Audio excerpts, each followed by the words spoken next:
Done. Well, but it has the one thing in common. Oh, hit wall 2, ready to be. I'm in the door, 4 a.m. The show's on at 7, and I'm going through the rundown, blocking how everything goes. I think you have to be mindful of the industry that's changing and how it's changing, and that a director might also have to be a technical director. You know, most of the time people don't get to see behind the scenes into the control room. So I'm curious, paint the picture for us about what that control room looks like. So I call to the TD, what cameras go on, when the video goes up, do we cut to the video, do we dissolve to the video? I make all of those decisions in real time. Hey everybody, welcome back to the show. I am your host, as always, Ben Thomas. You know, the worlds of AV and broadcast have sort of run parallel to each other for a long time, and we really are at a point now where both of those industries intersect and are very, very intertwined. So to have the conversation a little bit deeper into the world of broadcast and use cases and control rooms and things like that, I wanted to bring on somebody today who actually gets to live in that world on a day-to-day basis. And she's also an Emmy Award-winning director, which is amazing. That's Casse, one of the directors over at CBS. Kelly, thanks so much for coming on the show today. Thanks for having me, Ben. You know, Kelly, it's interesting. I think when people hear the word director in TV, they assume that it means a lot of different things. But I got to ask you, when your title is director, what does that actually mean from a control room and an operation perspective? Sure. From a control room perspective, it means that I sit at the helm and I take everything the producers want to do and I put my own creative spin on it, and then I execute it with a whole team. So I have my camera operators, I have my associate directors, I have the stage managers, the talent, lighting, video, graphics, fonts, all of that. There's so many aspects that go into what puts on an actual television show and how to do a live news or morning program. And my job is to basically communicate with everybody so that everyone's on the same page, and then we make it happen in real time. So I call to the TD, what cameras go on, when the video goes up, do we cut to the video? Do we dissolve to the video? I make all of those decisions in real time and respond to what's happening on the screen in real time. And you do it for, 3 hours or more every day.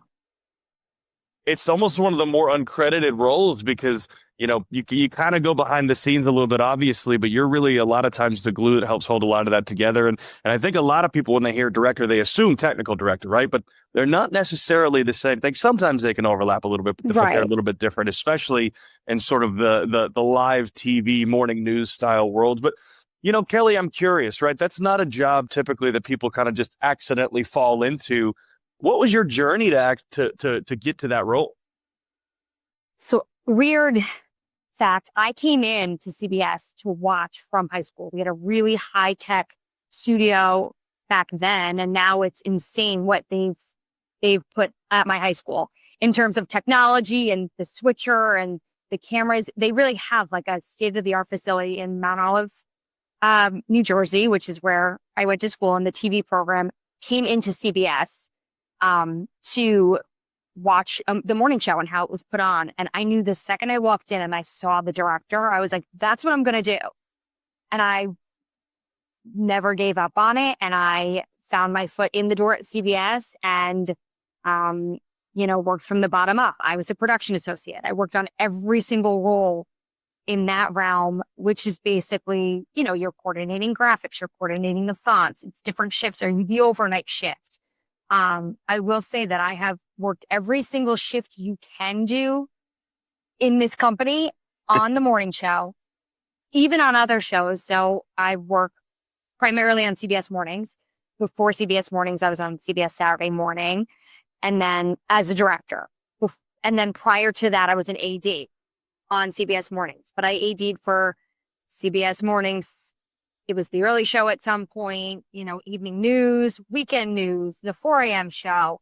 So I've kind of touched every broadcast except for 60 Minutes and 48 Hours. Those are isolated from like the actual news rotation. They're more live to tape or more taped intros and things like that. But in terms of live broadcasts, I've touched every broadcast that this company, CBS News, has put on the air in the past 20 years.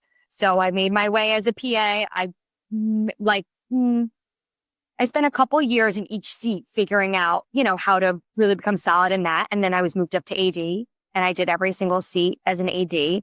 And then I became a director, and started on small shows and backfilled and backfilled and backfilled. And then finally, the opportunity came to direct Saturdays, and I jumped at it. And it's been great ever since. I love that, Kelly. And you mentioned sort of that initial exposure to broadcast being the thing that kind of piqued your interest.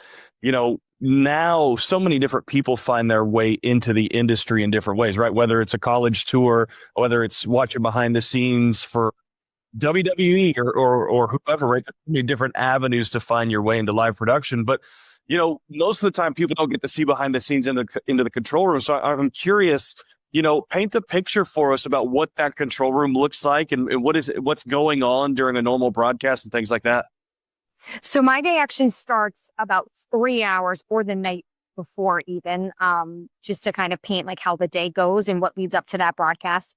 I usually check the rundown at night to kind of see who the guests are, how to kind of block things out. But then in the morning, come 4 o'clock, I'm in the door, 4 in the morning.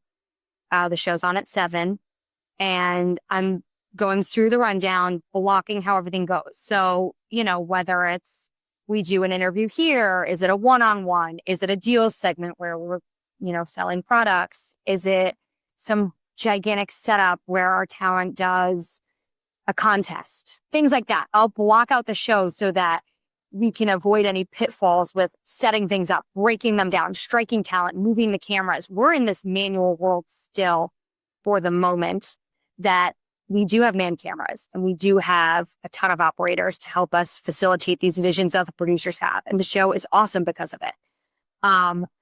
So I'll spend my morning kind of blocking that out, and then I'll have my meeting with the crew around like 5:30, and we go through it all. What cameras need to be where, what talent needs to be where, and what that looks like. And we really work together as a team. The director doesn't do anything by themselves, right? Like they have an entire team that supports them. And my team are a bunch of freaking rock stars. Nobody better in the business. They protect me. They help me. They guide me. I'm very lucky. And we'll work together to make sure everything that I've thought in my mind is actually doable. And then we'll go through a couple rehearsals if we need to rehearse anything. And then once I move into the control room, then we'll do any rehearsals from the control room with graphics outside of just blocking for where cameras, lighting. That's a whole separate element that happens, between like 5:30 and 6:15. Are there lighting adjustments that the lighting team needs to make? Are there graphic adjustments that need to be done on the walls? Sometimes we'll do full blocking shots with the cameras. Then once we get into the control room, we start looking at the logistics of the things we do every day. Do we have to pre-pack a graphic? Do we have to just check to make sure the video is not too dark in the wall? Things like that. The talent comes down. They do a bunch of live affiliates. As I kind of comb through the top of the show, my associate directors, Clara and Caitlin, they rotate on and off. They are awesome as well. They handle that aspect of the show. And that's when our talent, the national talent, Gail, Tony, and Nate will talk to the local affiliates. So they do that live and they basically tease what comes up. Then from 6:40 on, we're really in prep mode for the show.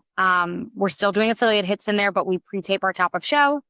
We pre-tape the top of 8 o'clock because it's usually this elaborate walk. And then come 7 o'clock, the show starts. We're rolling tape and we're putting on TV. And what that looks like from my standpoint is following along with the rundown. I mark the rundown for where elements go. Is it video? Is it graphics?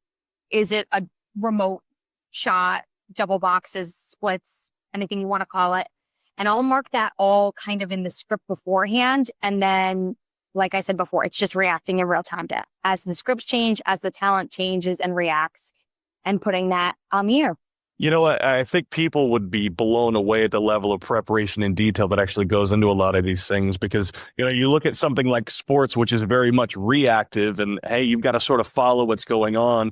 In a news and scripted environment, everything has its own place, right? But I'm curious, Kelly, obviously all that sort of goes out the window when there's breaking news, special event coverage, things like that. Yes. How do you pivot from that script to maybe the more ad hoc and on the fly mindset? I think the mindset I always have, no matter if it's scripted or not, is you have to show the pictures, right? So even when we do live chats or we do, sometimes like Gail will just get up in the middle and do something. Like sometimes the talent just things happen. It's about reacting to what's happening in real time and showing what supplements that.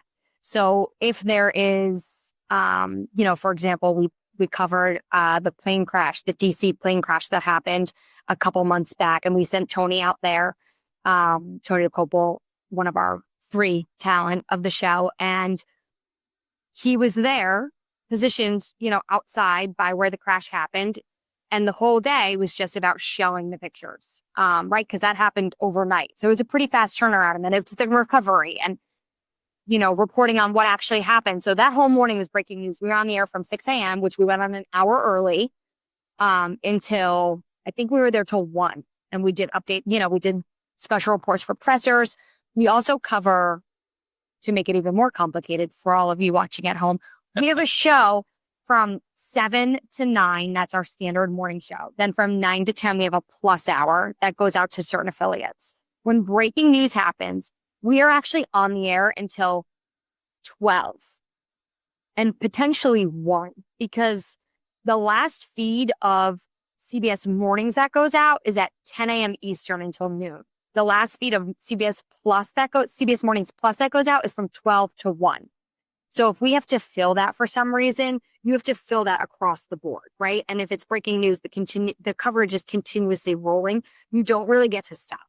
You have to update for the next feed, or you're just staying live because, there's a terrorist or a bombing or something that happens, which is tragic, and you have to cover it and you have to continue showing until somebody's captured. Or, there have been days where we've been on the air from 5 a.m. when I've walked in the door until 1 p.m.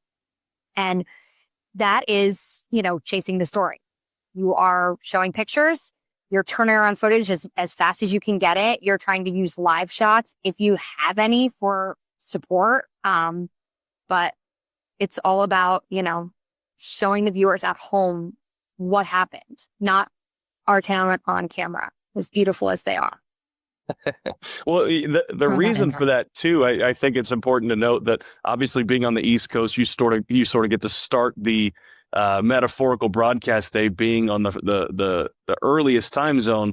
But to your point, places like Vegas that are in the Pacific time zone where something may be happening or somebody may be watching, that's 3 hours behind, right? So when you're talking about 7 a.m. Eastern, it's 4 a.m. Vegas, right? And, you start getting into live broadcast and all these different things. The viewer numbers really start to tick up at 5, 6 a.m. So the live 4 a.m. broadcast probably isn't quite doing the numbers. Exactly. But they still will need that, right? Because they still have their morning news block and they still have that need to know kind of what's going on before their programming time hits. And I think that's one of the aspects really that a lot of people don't always understand about live broadcast is it's not always about, hey, can I do this right once? There are so many different markets and areas that you have to serve. How does that sort of go into your preparation? Do you stack the show in a certain way to make sure that, the people in LA are seeing this at a certain time? How does that typically work? So we have a really special team downstairs called the Fixes team, and it is one of my ADs and an editor, and then there's a producer that works with them too. But if there are stories that are pertinent in the West Coast, like the wildfires, normally we started every day when the wildfires in California were happening with the wildfires. When that started to die down, we might start with political news or something big that was happening, across the nation, and then turn into wildfires. For the West Coast, we might retape the top of our show to bring up the wildfires first right out of our open. So you're also cramming that all in between commercial breaks.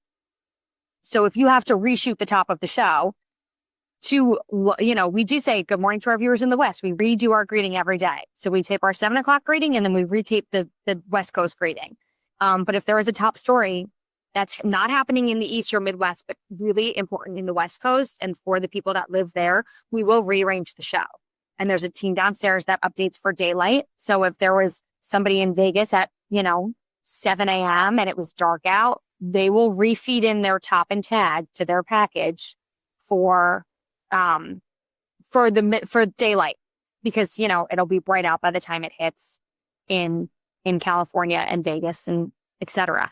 If there's an interview we did with somebody that's done in the middle of the night and it is a official, local official or an expert on something and it's outside and we cannot update it, we'll do another read that gets changed in there. We'll reread the intro. We spoke with so-and-so earlier. So that way, we're not trying to show them, listen, we didn't update this. We know this person was outside in the skylight and this person's in the middle of the night. We're aware of it. But there's certain interviews you don't want to sacrifice to just update for daylight. But we do it. There's a whole team that kills himself every day to make sure that the West Coast, the Midwest and the West Coast is perfect. Well, and part of that too is this infrastructure that you guys have built of technology that allows you to switch things around on the fly, whether it's a show run system or whether you've got a Chiron or an expression system, and you've got all these different things that are updating in real time. Then you're doing replays and refeeds and commercial breaks and master control. All these things have to work together. So, especially for a lot of the people in our industry who are very, very technology engineering centric, they probably want me to ask this question, but, how does that technology sort of come together, whether it's those editors working on remote machines? How does all of that sort of come together to help serve that broadcast? How important is that technology? I mean, I think it's really the only way you can have an operational show function, right? You can only use your best technology to create what you have on the air. So our EVS machines, which is our turnaround machines downstairs, you can use that for turnaround to, take in a feed and play things back live, or you can use it to edit the show. Our switcher obviously is a giant technical. I don't touch that with a 10-foot pole. You'll have to call my TD Jamie. He's brilliant.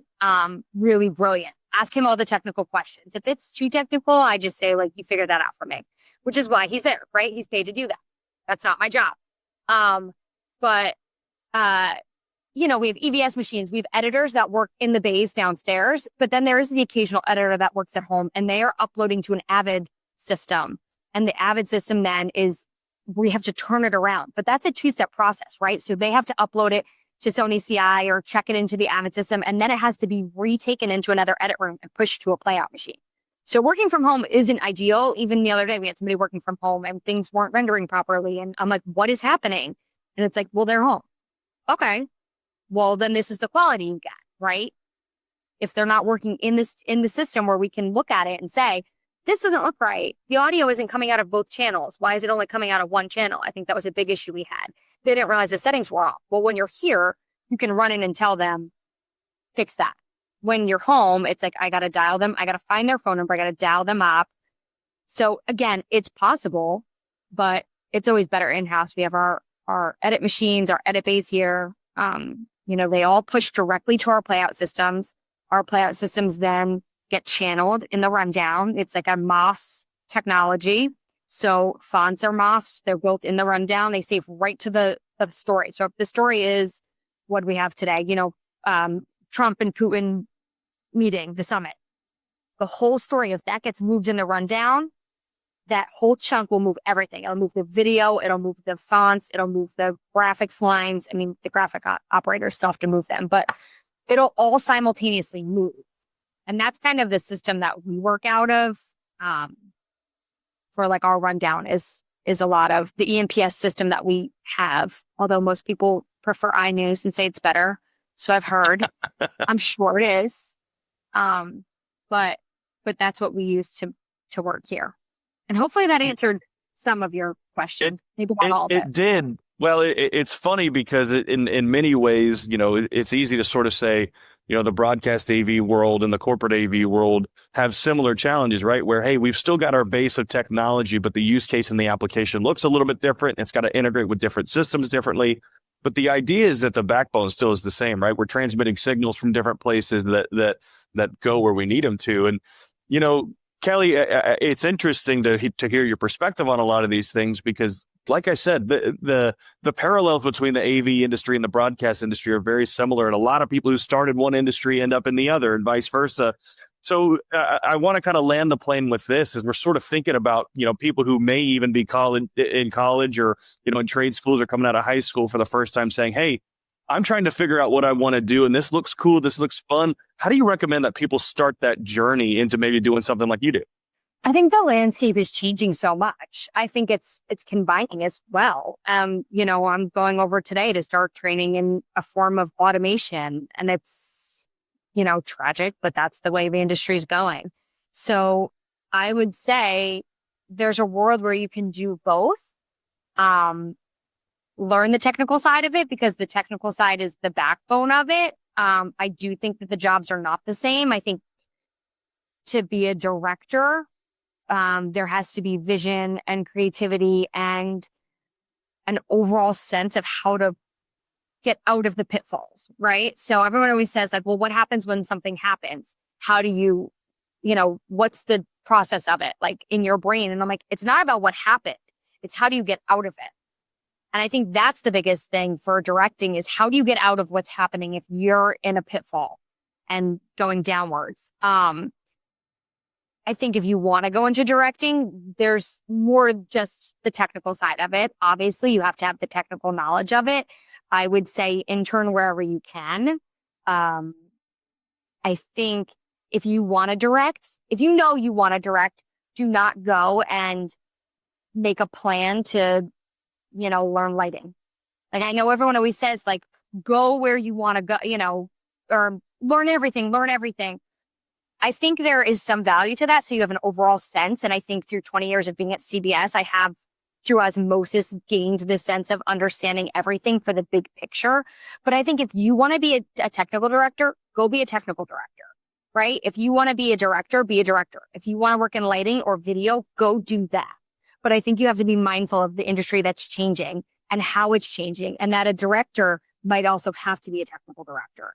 And a lighting person might also have to have some other skill set. So, get your feet wet, try a little bit of everything, but I wouldn't do the changing jobs like every 6 months. I know they have page programs that you kind of get to rotate around and learn things here at CBS. I don't know about anywhere else, but yeah. That's Kelly, what I got for you. I'll tell you, it's been great to hear your insight and sort of behind the scenes look at what really happens. I think it still is one of those big mystical things where we understand a lot of technologies, but for some reason there's this big, hey, this is on my TV. I don't know how it got there. And you're one of the folks who makes that happen every single morning. So a big thank you, not only from myself, but for all of the viewers out there who get a chance to interact with the stuff you create every day. Thanks, Ben. Thank you so much, Kelly. And thank you all for tuning in. Be sure to check us out next time on Signal Flow.